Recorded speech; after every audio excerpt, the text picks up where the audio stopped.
El día de hoy se expondrán los contratos de prenda y depósito presentes en el caso de Pompilius, familia y negocios. En primer lugar, para la aplicación del contrato de prenda, se tomará como fuente de obligación principal el contrato surgido entre Pompilius, Brutus y Cirilo para la adquisición del esclavo Ticio, el cual en un principio era propiedad del pater familias Pompilius. De este contrato principal nacen obligaciones secundarias y, por consiguiente, contratos accesorios, como lo es la ya mencionada prenda. Para el caso mencionado, la prenda cumple, según Emilsen González en su obra El Manual del Derecho Romano, el papel en el derecho real como una garantía que aumenta las seguridades de que el acreedor será satisfecho, mediante la entrega del derecho de prenda sobre un bien particular. En la presente situación, Pompilius ejerce el papel de acreedor, teniendo en cuenta que la prenda dentro del derecho real es un contrato accesorio y sancionado por el derecho pretoriano. Su contrato principal, como se menciona en un comienzo, es la compraventa del esclavo Ticio. En este caso, el fin de la prenda consiste en que el acreedor utilice la cosa pignorada para que se pague la obligación principal, que viene siendo el pago restante del esclavo. La cosa mencionada resulta ser una pequeña nave mercante, propiedad de Brutus, con un peso de 15 kilos llamada turquesa. Esta nave cumple con las características necesarias para ser una cosa prendable, ya que se trata de un bien mueble de cuerpo cierto, inconsumible, infungible y fructífera. Esta nave será el objeto para el nacimiento del contrato de prenda anticrética, a partir del cual el acreedor Pompilius hará uso de esta misma para obtener frutos e ir abonando las ganancias económicas al saldo debido por Brutus. Cabe resaltar que, a pesar de que a Pompilius se les permitió hacer uso de la cosa, González de Casino afirma que, en el contrato de prenda, el acreedor no adquiere la propiedad sobre la cosa que recibe como garantía de manos del deudor, y solamente es un poseedor interdictal, por lo cual Pompilius deberá devolver la nave a su propietario. Considerando la afirmación de que la prenda nace para aumentar la seguridad de satisfacción del acreedor, existen algunos pactos que pueden acompañar el negocio prendario para facilitar dicha garantía. Por ejemplo, en el hipotético de que Pompilius no obtenga el pago de la obligación principal, este podría acceder a la lex commisoria, la cual concede al acreedor la facultad de hacer suya la cosa pignorada, es decir, la nave turquesa.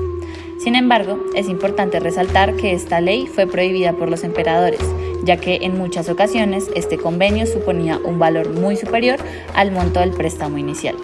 Esta aclaración es hecha también por la doctora Emilsen González en su obra Manual del Derecho Romano. Para la extinción de este contrato se puede dar por ipso iure o excepciones OP. Para el caso de la ipso iure, la prenda se extinguiría cuando Brutus pague por completo la obligación principal. También puede suceder que la cosa debida, es decir, turquesa, se dé por perdida, extinguiendo la obligación. También puede suceder que a causa de una capitis diminuto máxima o media de una de las partes se extinga la obligación. Finalmente, en el caso de excepciones OP, puede ocurrir que en el nacimiento y ejecución del contrato se acuerde un plazo extintivo o una condición resolutoria que defina las obligaciones del contrato. En segundo lugar, vamos a hablar del depósito y sus distintas clases. En el caso de Pompilius, familia y negocios, no hay un ejemplo de depósito regular. Sin embargo, este depósito se presentaría, verbigracia, en el caso de que Pompilius le hubiese encargado a su amigo Josefat el cuidado de un anillo muy especial, único en su clase, que le fue otorgado como parte de la dote al contraer justas nupcias con su esposa, Casiopea. En este caso se presenta un depósito regular, pues hay un contrato re principal, en el que Josefat es mero tenedor del anillo y debe devolvérselo a Pompilius cuando éste se lo exija. Además de esto, el anillo es un cuerpo cierto, mueble, inconsumible e infungible. Cuando Josefat acepta el anillo, contrae la obligación de conservarlo y custodiarlo, pero no lo puede utilizar, pues en el caso de que lo utilice, cometería el delito de furtum usus, por la naturaleza gratuita del contrato. Solamente respondería en los casos de dolo, culpa grave y leve in abstracto. Pompilius le entregó el anillo en buen estado a Josefat, pues es un deber dentro del contrato de buena fe. No obstante, en caso de que el anillo requiera cierto tipo de mantenimiento o inversión, también es deber de Pompilius reembolsar estos gastos ordinarios y extraordinarios. Las obligaciones adquiridas terminarán cuando Josefat le devuelva el anillo a Pompilius. Cuando el depositante o el depositario fallezcan o sufran de una capitis diminutio máxima o media. Por una sentencia judicial, por confusión, en el caso que, por ejemplo, Josefat termine tanto en el rol de depositante y depositario al tiempo, y por pérdida del anillo. En el caso de pérdida o daño del anillo, si este se da por un caso fortuito o de fuerza mayor, Josafat no está obligado a pagarle la indemnización a Pompilius. También se puede extinguir la obligación a través de excepciones OP. Por ejemplo, si Pompilius y Josafat hubiesen acordado un plazo para devolver el anillo, o en caso de que se hubiese tenido que hacer una compensación por el anillo. En caso de incumplimiento de las obligaciones por parte de Josafat, Pompilius puede defender sus derechos teniendo en cuenta la situación. Por ejemplo, si Josafat se niega a devolver el anillo y lo retiene dolorosamente, Pompilius puede exigir su regreso a través de la actio depositi directa y la actio furtiva.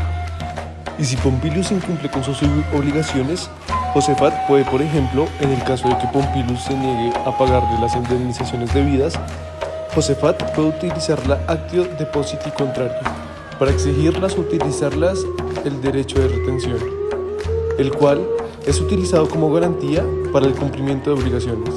Por último, está la compensación por vía de exceptio. Para dar un ejemplo del depósito irregular, se puede establecer un caso hipotético, en el que Pompilius, siendo el depositante, le entrega una transferencia de 600 sólidos a Democles, con el fin de que éste los guarde y haga uso de estos, con un plazo de que en 3 semanas se devuelva otras de igual cantidad, calidad y especie, o, si no las usa, la misma cosa. Además de un valor agregado a este de 200 sólidos, lo cual supondría un total de 800 sólidos. Cabe aclarar que, a pesar de haber acordado un plazo extintivo de la obligación, el cual, como se mencionó anteriormente, era de 3 semanas, si Pompilius requiere una restitución inmediata del bien depositado, Democles debería garantizar dicha solicitud. Si Democles no cumpliera con la restitución, las posibles acciones judiciales que se podrán ejercer pueden ser, en su mayoría, las más utilizadas en los contratos mutuos. Un ejemplo de estas acciones a la cual podría acceder Pompilius si Democles no cumple con sus obligaciones es la condictio certae creditae pecunia, que se ejercía si el objeto de mutuo acuerdo equivalía a sumas ciertas de dinero. Monregnau, 2008. Finalmente, algunas formas para extinguir las obligaciones nacidas del contrato de depósito irregular son las mencionadas excepciones OPE y las ipso iure, sucedidas cuando se da la reposición del bien depositado. Para poder explicar la clase de depósito miserable o necesario, hablaremos de una situación hipotética, ocurrida en el caso de Pompilius, familia y negocios. En donde Leopoldo, hijo de Pompilius, tuvo un viaje en el cual se dirigía a la península ibérica, donde iba a recoger un cofre que contenía joyas adquiridas en una gran compra con los frutos del establecimiento comercial que su padre le había encargado. Sin embargo, debido a que el barco naufragó, tuvo que abandonar dicha pertenencia y dejarla en manos de Leonor, en quien no confiaba por la demanda interpuesta hacia Libia. Por esta razón, la situación antes mencionada se puede relacionar con un contrato de depósito miserable, ya que de acuerdo con Marta Monregnau y Duarte en su libro Derecho Romano, 4ª edición, en esta clase de depósito nos vemos forzados a efectuar el depósito de un objeto, la mayor parte de las veces por causa ajena a un depositante. Cabe recalcar que dicho objeto o pertenencia se le entrega a una persona la cual recibe el nombre de depositario. El depositante no confía plenamente en la persona a la que se le está dejando el objeto. Sin embargo, por una situación de fuerza mayor, se ve la necesidad de entregar el bien. Por lo tanto, para el caso antes expuesto, el depositante sería Leopoldo y el depositario sería Leonor, persona en la cual claramente Leopoldo no confía por la demanda ya antes mencionada que Leonor interpuso en contra de la eterna amada de Leopoldo, Libia. Asimismo, Leonor tenía la obligación de restituir los bienes para la extinción del contrato. Si ésta se niega, Leopoldo puede ejercer una actio in duplum en su contra. La actio in duplum, según la doctora Marta Monriu en su obra Derecho Romano, es una acción en la cual se debe responder por el doble del valor de los bienes depositados. Finalmente, al igual que las demás clases de depósito, las excepciones OPE y las ipso iure suponen situaciones que pueden extinguir el contrato y las obligaciones nacidas del mismo. Finalmente, resultaría posible evidenciar en el caso analizado el contrato de depósito judicial o secuestro. La situación jurídica de Pompilius con respecto a la nave mercante turquesa se ve alterada a causa de una acción judicial interpuesta por un hombre llamado Tertuliano, quien afirmaba tener un mejor derecho sobre dicho bien que Pompilius. Una gran incógnita surgida tras esta demanda es la situación de la nave mercante objeto de litigio entre Tertuliano, quien cumple el papel de demandante, versus Pompilius, quien es el demandado. Teniendo en cuenta esto, sería válido realizar un depósito de secuestro. Durante la legis actio per sacramentum in rem, ambos litigantes que disputan sobre la cosa se presentan ante el magistrado o juez y buscan afirmar que la cosa les pertenece mediante una lucha fingida en la que cada parte pone sobre la cosa una caña en memoria del rito del antiguo apoderamiento por la fuerza. González, 1986. Después de esto, el juez asignará la nave mercante turquesa, es decir, el bien litigado, para que quede bajo la propiedad de un tercero neutral. El nuevo y temporal propietario recibirá el nombre de secuestro y este tendrá la obligación de guardar y cuidar la cosa durante el desarrollo del proceso judicial y hasta que alguna de las partes resulte vencedora. Para el caso de Tertuliano versus Pompilius, el vencido resulta siendo Tertuliano, pues seguramente durante la fase apud idicem o in inducio, las pruebas aportadas por Tertuliano fueron suficientes para demostrar que éste posee un mayor y mejor derecho sobre la nave de Pompilius.